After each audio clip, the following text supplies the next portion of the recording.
English నేర్చుకోవడం అనర్గళంగా మాట్లాడడం మీ కల? వెంటనే కాల్ చేసి క్లాసెస్‌కి రిజిస్టర్ అవ్వండి.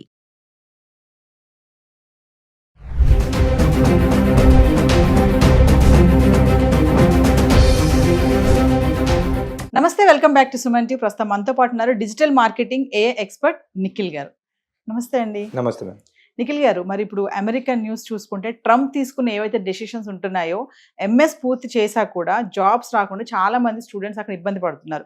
రీసెంట్గా ఏంటంటే మనకి మనీ పంపించమని పేరెంట్స్కి వీళ్ళు ఫోన్లు చేయడము, రిక్వెస్ట్ చేయడం జరిగింది కదా. ఇప్పుడు మళ్ళీ స్టార్ట్ అయింది అది. మాకు డబ్బులు సరిపోవట్లేదు, ఇక్కడ పార్ట్ టైం జాబ్ చేయడానికి లేదు అని చెప్పేసి ఐటీ సెక్టార్లో ఎవరైతే ఉన్నారో వాళ్ళందరినీ తీసేస్తున్నారు. H1B వీసా కోసం కూడా వాళ్ళు మళ్ళీ చదవడానికి స్టార్ట్ చేస్తున్నారు. అంటే మనం నిన్న మాట్లాడుకున్నట్టు ఏఐ ఇందులో కూడా అదే ఇంపాక్ట్ అంటారా? ఒకసారి దాని కొంచెం వరకు ఇంపాక్ట్ ఉంది మ్యామ్. బేసిక్గా ఏంటి అంటే అక్కడ కంపెనీస్ ఎవరైతే ఉంటాయో మనలా కాకుండా అక్కడ కొంచెం స్ట్రిక్ట్గా ఉంటాయి. అక్కడ ఏంటంటే practical project experience, communication skills ఇట్లాంటి థింగ్స్ అన్ని ప్రాపర్గా చూస్తాయి. అంటే వాళ్ళు ఎడ్యుకేషన్ క్వాలిఫికేషన్ కన్నా కూడా ఎక్స్పీరియన్స్ కొంచెం వాల్యూ ఎక్కువ ఇస్తారు. అంటే ఎవరికైనా కూడా నేను చెప్పినట్టు ఆల్రెడీ ట్రైన్డ్ పీపుల్ ఎవరైతే ఉంటారో వాళ్ళని తీసుకోవాలని చెప్పి ఆలోచిస్తూ ఉంటారు. ఆ క్రమంలో చూసుకున్నట్టయితే యూఎస్ కంపెనీస్ దే ఆర్ స్పెసిఫిక్గా మన ఇండియాలో కన్నా యూఎస్లో ఉన్న కంపెనీస్ టెక్నాలజీ పైన చాలా ఇన్వెస్ట్ చేస్తున్నాయి. ఇప్పుడు ఎలాన్ మస్కే తీసుకోండి, ట్రంప్ తీసుకోండి, వాళ్ళు ఏఐ పైన మస్తు ఇన్వెస్ట్ చేసి చాలా ఇనిషియేటివ్స్ తీసుకొస్తున్నారు. దాంట్లో ఏంటంటే ఎంతవరకు వీలైతే అంతవరకు ఆటోమేట్ చేయాలని చూస్తున్నారు.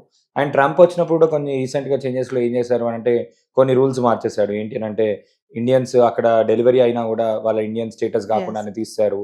అన్ని కొన్ని థింగ్స్ ఎందుకు చేస్తున్నాడు అని అంటే బెస్ట్ టాలెంట్ ని మాత్రమే అక్కడ ఉంచుకొని మిగతా వాళ్ళని పంపేయడానికి కొంచెం రూల్స్ అనేది స్ట్రిక్ట్ గా చేస్తున్నాడు. ఆ క్రమంలో కూడా ఇలాంటివి జరుగుతున్నాయి. కానీ స్టూడెంట్స్ కి ఏంటి అంటే ఏ ఇంపాక్ట్ ఉంది. ఎవరైతే స్టూడెంట్స్ ఏ ఆల్రెడీ యూజ్ చేస్తున్నారో వాళ్ళకి పెద్ద ఇంపాక్ట్ ఉండదు.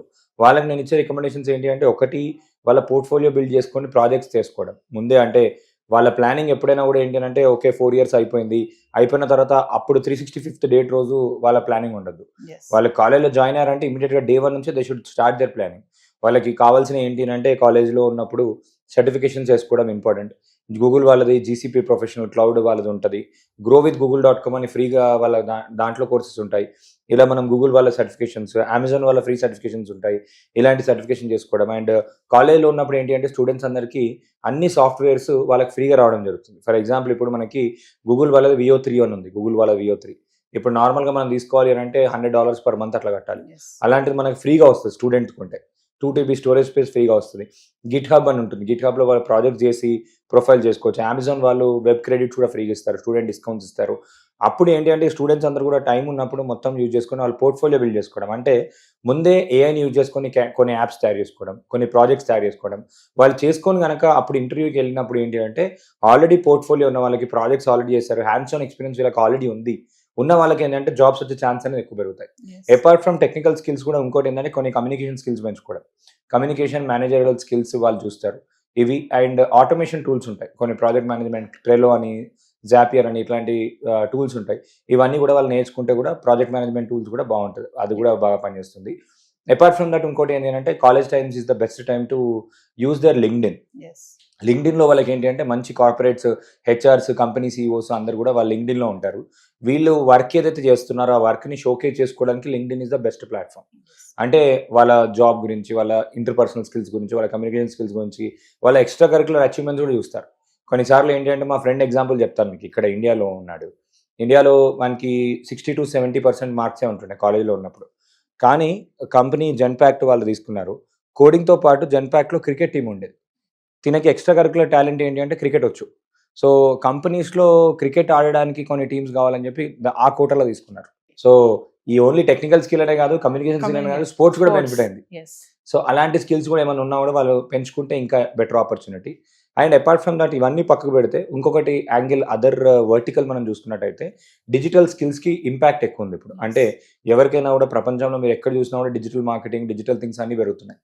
స్టూడెంట్స్ వీళ్ళందరూ స్మార్ట్ ఉంటారు కాబట్టి ఇన్స్టాగ్రామ్లో రీల్స్, ట్రెండింగ్ ఇవన్నీ అన్నీ తెలుసు కాబట్టి ఇవేవైతే నేర్చుకుంటారో, ఇవేవైతే ట్రెండింగ్ అవుతాయో సేమ్ అవే థింగ్స్ని ఒక డిజిటల్ సర్వీసెస్ లాగా చిన్న అక్కడ హోటల్స్ ఉంటాయి, రెస్టారెంట్స్ ఉంటాయి, వాళ్ళందరికీ స్టోరీ టెలింగ్ ఇంపార్టెంట్, వాళ్ళందరికీ డిజైనింగ్ అవసరం, పోస్టర్స్ అవసరము, వీడియోస్ అవసరము, అలాంటివి చేసిస్తూ కూడా లేదంటే వాళ్ళ సోషల్ మీడియా హ్యాండిల్స్ వీళ్ళే మెయింటైన్ చేస్తూ కూడా మనము వాళ్ళైతే పార్ట్ టైం అయితే ఎర్న్ చేసుకునే అవకాశాలు ఎక్కువ ఉన్నాయి. సో అలాంటి టూల్స్ నేర్చుకున్నా కూడా they will make some decent money. ఇలాంటివి చేయొచ్చు. రాదర్ అంటే మీరు చెప్పినట్టు మోస్ట్ ఆఫ్ దమ్ ఏంటి అంటే ఇంకో 2 years ఎక్స్ట్రా ఉండొచ్చు అనే స్టైల్లో వాళ్ళ PhDకి డాక్టరేట్గా అప్లై చేసుకొని ఇంకా కంటిన్యూస్ చేస్తున్నారు. కానీ అప్పటిదప్పుడు ఎప్పటిదప్పుడు మార్కెట్ అనేది మారుతూ ఉంటుంది, ఎస్. ట్రెండ్స్ మారుతూ ఉంటుంది. సో అక్కడ లివింగ్ స్టైల్కి దీనికి అలవాటు అయిపోయి ఉంటారు కాబట్టి అలా చేస్తున్నారు. కానీ జనరల్గా ఏంటంటే టూల్స్ని వాళ్ళు రెగ్యులర్గా యూజ్ చేసుకొని వాళ్ళు అప్స్కిలింగ్ చేసుకుంటే మాత్రం ఈజీగా వాళ్ళు చేయగలుగుతారు. అంటే ట్రంప్ డెసిషన్స్ ఒక పక్కన అనుకుంటే ఇలా ఏఐ కూడా అప్డేట్ చేసుకోకపోవడం కూడా ఒక మిస్టేక్. Major mistake. ఎంఎస్ చేశాక కూడా Hmm. జాబ్స్ రావట్లేదు అంటే మీరు అన్నట్టుగానే అది చేస్తున్న క్రమంలోనే వేరే కోర్సెస్ కూడా వీళ్ళు వెళ్తే బాగుంటుంది. అంటే ప్రాక్టికల్ ఎక్స్పీరియన్స్ వాళ్ళు తెచ్చుకుంటే బాగుంటుంది. ఎస్. ఎక్కడైనా కూడా మేము ఎవరైనా కూడా హ్యాండ్స్ ఆన్ కంపెనీస్ ఏం ఆలోచిస్తాయంటే ఆల్రెడీ ఎక్స్పీరియన్స్ వాళ్ళు ఉన్నారు, వాళ్ళని తీసుకుంటాను అని చెప్పి ఆలోచిస్తారు. సో నార్మల్గా ఏంటంటే ఇప్పుడు నేను తీసుకొని ట్రైనింగ్ ఇచ్చేంత ఓపిక లేదు వాళ్ళకి, ఎందుకంటే అక్కడ కూడా డబ్బులు ఇన్వెస్ట్ చేయాలి, all these things. Readymade talent మంచి ఎక్స్పీరియన్స్ దొరికింది అనుకోండి ఈజీగా తీసేసుకుంటారు. అలానే కాకుండా ఇప్పుడు ఈ గిట్ హబ్, లింక్డ్ఇన్ ఏవైతే చెప్పానో వాళ్ళ స్కిల్స్ని షోకేజ్ చేసుకున్నట్టయితే అక్కడ కూడా స్టార్టప్స్ ఉంటాయి, అక్కడ కూడా వేరే కంపెనీస్ వాళ్ళు ఉంటారు, వాళ్ళు కూడా డైరెక్ట్ తీసుకునే అవకాశం ఉంది. ఒక ఎగ్జాంపుల్ ఏంటి అంటే జొమాటోకి ఒక పర్సన్ డిగ్రీ లేదు అతనికి. జొమాటో ఫేమస్, న్యూస్లో కూడా చాలాసార్లు వచ్చింది. జొమాటో కంపెనీకి యూఐ/యూఎక్స్ జాబ్కి అప్లై చేశాడు స్టూడెంట్. ఎన్నిసార్లు అప్లై చేసినా కూడా వాళ్ళ క్వాలిఫికేషన్ లేదు అది అని చెప్పేసి వాళ్ళు రిజెక్ట్ చేశారు.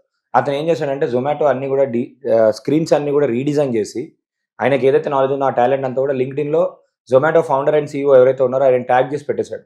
ఇమీడియట్గా విత్ ఇన్ 4-5 అవర్స్లో అతని కంపెనీ నుంచి కాల్ వచ్చి ఇమీడియట్గా హైర్ చేసేసుకున్నారు. ఎందుకంటే క్వాలిఫికేషన్ ఇవన్నీ కాకుండా అతనికి ఉన్న ఎడ్యుకేషన్ కన్నా ఎక్స్పీరియన్స్కి వాల్యూ ఎక్కువ వచ్చింది. సో అట్లా మనకి వీళ్ళు షోకేజ్ చేసుకోవడానికి గిట్ హబ్ అనే ప్లాట్ఫామ్ ఉంది. గూగుల్ వాళ్ళు కూడా ఇప్పుడు ఏంటి అంటే ఏఐ పైన బాగా ఇన్వెస్ట్ చేసి ఛాలెంజెస్ రన్ చేస్తారు. బగ్ బౌంటీ ప్రోగ్రామ్స్ అని కూడా ఉంటాయి. బగ్ బౌంటీ ప్రోగ్రామ్స్ అంటే ఏంటి అంటే ఏదైనా సాఫ్ట్వేర్ తయారు చేసినప్పుడు అందులో డిఫాల్ట్స్ ఏవైతే ఉన్నాయో మనం ఫైండ్ అవుట్ చేసి దాన్ని రిపోర్ట్ చేస్తే కూడా వాళ్ళు మన క్యాష్లో ఇస్తారు, కొన్ని డాలర్స్లో ఇస్తారు. అది కాకుండా ఇంకోటి ఏంటి అంటే ఛాలెంజెస్ ఇస్తారు. ఇప్పుడు గవర్నమెంట్ వాళ్ళు కూడా, గవర్నమెంట్ ఆఫ్ ఇండియా రీసెంట్గా నిన్ననే ఒక ఛాలెంజ్ లాంచ్ చేసింది. ఏఐఎంఎల్ని, ఆర్టిఫిషియల్ ఇంటెలిజెన్స్, డేటా అనలిటిక్స్లో యూజ్ చేసిన వాళ్ళకి, అగ్రికల్చర్లో యూజ్ చేసిన వాళ్ళకి almost 22 crores worth cash prize announce చేశాను. అంటే వాళ్ళు ప్రాబ్లమ్ స్టేట్మెంట్స్ ఇస్తారు, దాన్ని మనం టెక్నాలజీని యూజ్ చేసి ప్రాక్టికల్గా సాల్వ్ చేసినట్టయితే ప్రోటోటైప్ బిల్డ్ చేసి ఇది సొల్యూషన్ ఉందని చెప్పించినా కూడా ఇవన్నీ కూడా mygov.in అని ఒక వెబ్సైట్ ఉంటుంది ఇండియాలో. దాంట్లో వాళ్ళు కాంపిటీషన్స్ రెగ్యులర్గా పెడుతుంటారు. లోగో డిజైన్ కాంపిటీషన్ పెడతారు, బ్రాండ్ క్యాప్షన్ పెట్టమని కాంపిటీషన్ పెడతారు, మేము ఈ కాంపిటీషన్తో వస్తున్నాం మీ ఐడియా సబ్మిట్ చేయండి అని ఐడియా కాంపిటీషన్స్ పెడతారు.